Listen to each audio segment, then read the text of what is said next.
2022년 9월 11일 주일입니다. 추석이 낀 주일인데요. 모처럼 맞이하는 짧은 연휴이지만 이것은 코로나로 인해서 멀리 또 나갈 수도 없는 상황이고요. 또 계속해서 매일 핵산 검사를 진행하고 있고, 좀 분위기는 그렇지만 그래도 믿는 사람으로서의 그 의무를 또 사명을 잘 감당하고 남은 짧은 시간이지만 그런 연휴들 모처럼 알차고 보람있게 지낼 수 있는 우리가 되기를 소망합니다.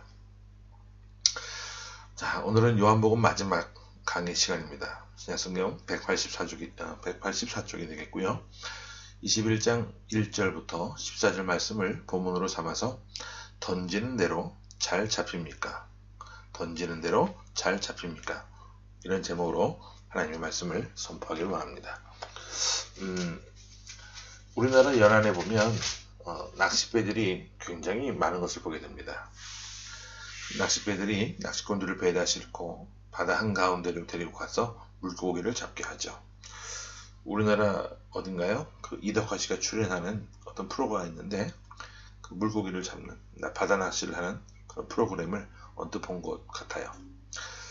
자, 배에다가 낚시꾼들을 싣고 물고기가 잘 잡히는 대로 이끌고 갔죠. 그 개인당 비용을 다 받고.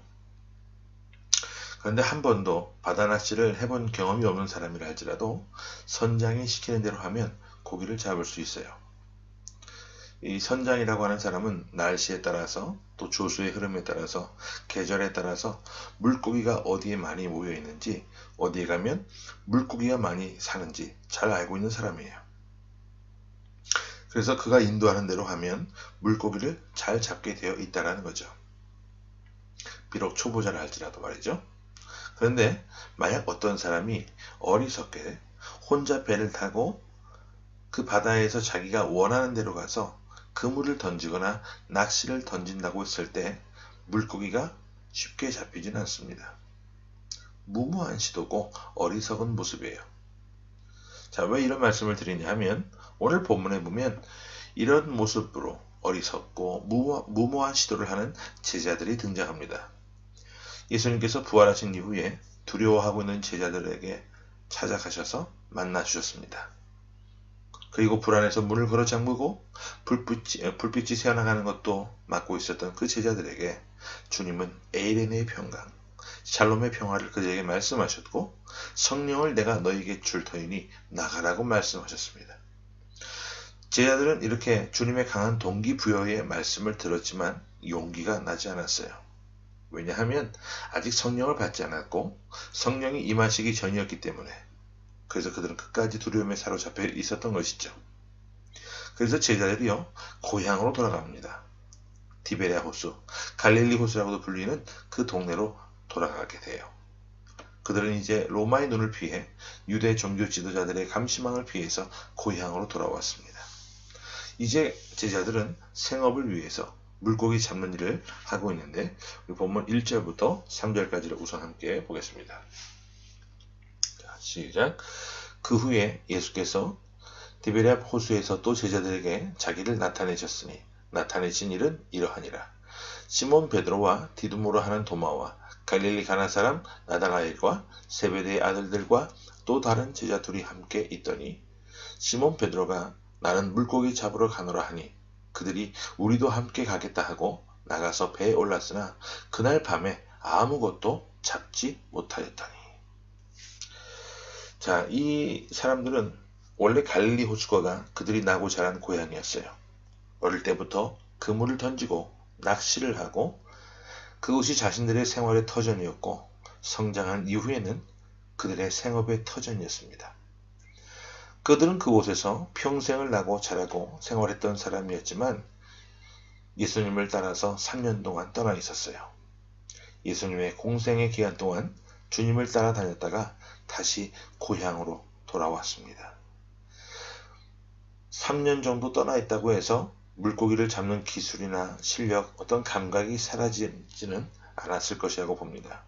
그런데 신기하게도 그들은 그날 물고기를 잡기 위해서 그물을 던졌지만 밤이 새도록 한 마리도 잡지 못했어요. 그들은 이런 모습을 보면서 굉장히 당황했을 것이라 생각이 됩니다. 이곳은 우리가 손바닥 보듯이 환한 곳인데 우리가 잠깐 떠나 있었다고 해서 우리의 이 실력이 녹슬지 않았을 터인데 이게 웬일인가? 당황한 것이죠. 그런데 여기서 이 제자들이 잊어버린 것, 간과한 것이 한 가지 있습니다. 그게 뭐냐 하면 그들은 이미 예수님의 부름을 받아서 사람 낚는 업으로 성장하고 자라고 있는 사람이었다는 사실이죠. 주님께서 그들을 부르실 때 이제는 내가 너희를 사람 낚는 어부가 되게 하겠다. 특별히 베드로를 그렇게 부르셨고 다른 제자들도 부르셨어요. 그런데 그들은 예수님께서 그들을 부르신 사명을 망각하고 예수님께서 부활하신 이후에라도 주님을 직접 따르고 세상으로 나가서 사람 낚는 일에 전념하지 않고 과거로 회귀하고 돌아와 있습니다. 그러니 물고기가 잡힐 일이 없는 것이죠. 주님 없이 하는 일에 그들의 손에 가득한 그런 물고기, 가득 찬 그물을 하나님께서 주실 리가 없잖아요. 이런 모습을 먼발치서 지켜보고 계셨던 주님께서 그들에게 오셔서 한마디 말씀을 건네십니다. 자, 5절 말씀 보겠습니다. 자, 시작. 예수께서 이르시되 얘들아 너희에게 고기가 있느냐? 대답하되 없나이다. 이 제자들이 참 영적으로 무지한데요. 예수님이신 줄은 모르고 있었어요. 이때까지도요. 나중에 알게 되지만 근데 예수님께서 너희에게 고기가 있느냐? 굉장히 매우 의미심장한 말씀을 하신 거예요. 나를 떠나서 너희들이 지금 그물을 던지고 있는데 물고기가 잡히겠느냐? 나 없는 곳에도 너희에게 풍성함이 약속되어 있더냐? 바로 이런 말씀이에요. 제자들은 3년 동안 예수님과 함께 다니면서 농사를 짓지 않았습니다. 목축 일도 하지 않았습니다. 아무런 노동일도 하지 않았어요. 그저 주님 따라다니면서 말씀 듣고 천국 백성으로서의 삶을 배우고 제자 훈련을 받았습니다. 하지만 그들은 굶지 않았어요. 풍성하게 먹었고 잔치집에서 항상 먹고 마셨고 그들은 가난한 자들을 돌보는 일도 열심히 할 수 있었습니다.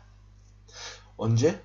주님과 함께 있었을 때 풍성한 삶을 살며 큰 일도 감당하고 있었죠.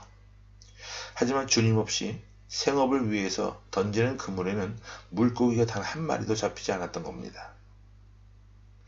주님 없이 앞으로 그들은 아무것도 할 수 없다는 것을 주님께서는 직접 이 질문을 통해 깨닫게 하시고 알게 하시고자 이런 말씀을 하셨던 거예요.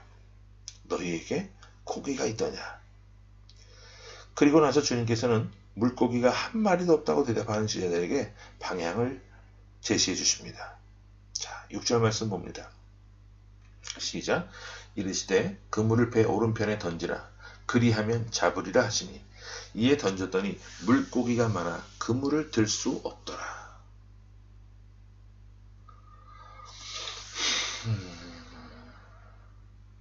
자, 여기 보시면 주님께서 배 오른편에 그물을 던져라. 방향을 제시해 주시는 거예요. 물고기가 많아 그물을 들 수 없을 정도로 물고기를 잡는데 11절에 보면 그 물고기 잡은 숫자가 나오죠. 153마리. 많이 보던 숫자죠. 볼펜에 나와 있는 숫자인데 그 볼펜의 기원이 바로 여기서 나온 거예요. 자, 과거 주님을 처음 만났을 때 그러했던 것처럼 이 제자들이 지금도 주님의 말씀을 따라 그물을 던졌을 때 물고기를 많이 잡을 수 있었다는 거예요. 결국 이 말씀이 뭐냐? 이 교훈이 무엇이냐 하면 이제 너희는 나를 떠나서는 아무것도 할 수 없는 존재라는 것을 말씀해 주고 있는 거예요.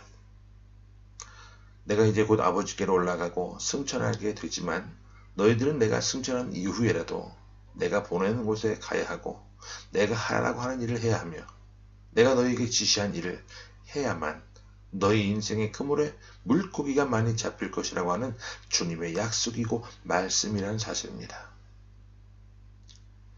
여기서 중요한 질문이 하나 생기죠. 오늘 우리는 어떠한가? 바로 이 질문입니다. 주님 없이 던지는 그물, 주님과 상관없이 인생의 바다에서 내리는 그물에 물고기가 잡히고 있습니까? 잡히지 않는 게 정상입니다. 만약에 주님을 의지하지 않고 주님과 상관없는 삶을 살고 있음에도 불구하고 잘 잡히고 있다고 한다면 여러분 매우 조심해야 할 때입니다. 우리가 주님의 제자로 부름을 받았고 주님의 자녀로 살고 있는데 말씀을 붙잡지 않고 내 생각 의지대로 주님께서 성령을 주시면서 나가라고 말씀하셨는데 그럼에도 불구하고 그들은 낙향한 자들이 던지는 그물에 물고기가 하나도 잡히지 않았던 거예요. 여러분, 우리가 주님 없이 하는 일이요, 이렇게 허무한 겁니다. 열심히 던지고 열심히 살아간다고 노력한다고 말하지만 그러나 우리 인생의 그물에 물고기가 하나도 걸리지 않는 이러한 허무한 일만 반복될 수밖에 없다는 거예요. 우리가 전에 살펴보았던 요한복음 15장에서 예수님이 직접 제자들에게 이런 말씀 하셨잖아요. 내 아버지는 농부시고 나는 참 포도나무요 너희는 가지다. 가지가 나무를 떠나서 아무것도 할 수 없다. 너희가 내 안에 있고 내가 너희 안에 있으면 열매를 많이 맺게 될 것이다 라고 말씀해 주셨어요. 우리는 지금 주님 안에 있습니까? 우리가 지금 이 자리에 나와서 예배하는 이유가 무엇입니까? 바로 방향을 찾기 위해서예요. 인생의 그물을 온종일 내리기 전에 하루 첫 시간을 기도로 시작하고 준비하는 것은 주님, 오늘은 제가 어디로 가서 그물을 던져야 합니까? 주님, 오늘 저는 어떻게 살아야 합니까? 주님께 방향을 여쭙는 시간입니다. 이 시간 주님께 우리의 방향을 여쭙고 우리 주님이 원하시는 곳에서 그물을 던져서 인생의 그물에 물고기를 많이 잡는 그런 풍성한 하나님의 자녀, 하나님의 백성들이 되시기를 간절히 바랍니다. 이어서 예수님께서 베드로에게 너는 내 양을 먹이라, 내 양을 치라, 내 양을 먹이라 3번이나 말씀을 해주시는데 구체적인 방향을 제시해 주시는 것이죠. 그리고 그 이후에 18절에 보면 베드로가 늙어서 팔을 벌리게 된다. 바로 베드로의 순교에 대한 예언의 말씀을 또 주셨는데요. 죽기 직전까지 베드로는 주님의 방향을 따라서 예루살렘 교회의 지도자가 되었고 주님께서 지시하는 곳에 가서 그물을 열심히 던졌더니 살아남는 어부가 되어서 한 번 설교할 때는 3,000명이 회개하고 또 설교할 때 5,000명이 돌아오는 그런 기적 같은 일들을 경험하게 되죠. 여러분, 주님께서 가라고 하는 방향을 따라서 우리 인생의 그물을 던지면 이런 놀라운 일들이 그 옛날 베드로에게 뿐만 아니라 오늘 이 시대를 살아가고 있는 우리 인생들에게도 풍성하게 일어날 줄로 믿습니다. 이 한 주간도 그런 귀한 역사를 경험하는 귀한 믿음의 삶이 되시기를 간절히 주님의 이름으로 축원합니다. 아멘. 함께 기도합니다. 사랑의 아버지 하나님, 은혜를 감사합니다. 주님 없이 몸부림치는, 주님 없이 그물을 던지는, 주님을 의지하지 않고 하나님 내 생각과 내 원대로 살아가는 어리석은 인생의 모습이 되지 않도록 하나님 우리에게 믿음을 더해 주시고 깨우쳐 주옵소서. 주님과 동행하지 않고 있음에도 불구하고 헛된 일에 분노하며 분주한 우리 인생의 모습을 용서하시고 하나님 되는 일이 없다고 원망한 삶이 되지 않게 하시고 특별히 주님을 의지하지 않음에도 불구하고 던지는 대로 잘 잡히는 그런 인생의 모습이라고 한다면 주님 깨우치게 하셔서 온전히 주님을 믿고 의지하는 삶이 되게 하시고 진짜 주님이 주시는 복과 은혜를 누리며 살아갈 수 있는 주님의 진정한 백성들이 될 수 있도록 하나님 함께하여 주옵소서. 민족의 고유 명절인 추석입니다. 추석에 하나님 고국에 돌아가지 못하고 또 식구들과 함께 지내지 못하는 수많은 이 영혼들 하나님이여 함께 하셔서 이 땅 가운데 또 외롭지 않고 더 귀한 또 믿음의 식구들과 함께 이 어려운 이 시기를 지혜롭게 헤쳐나갈 수 있는 그런 믿음의 항해를 함께 할 수 있는 놀라운 믿음의 백성들이 될 수 있도록 하나님 동행하여 주옵소서. 살아계신 예수 그리스도의 이름으로 감사하며 간절히 기도하옵나이다. 아멘.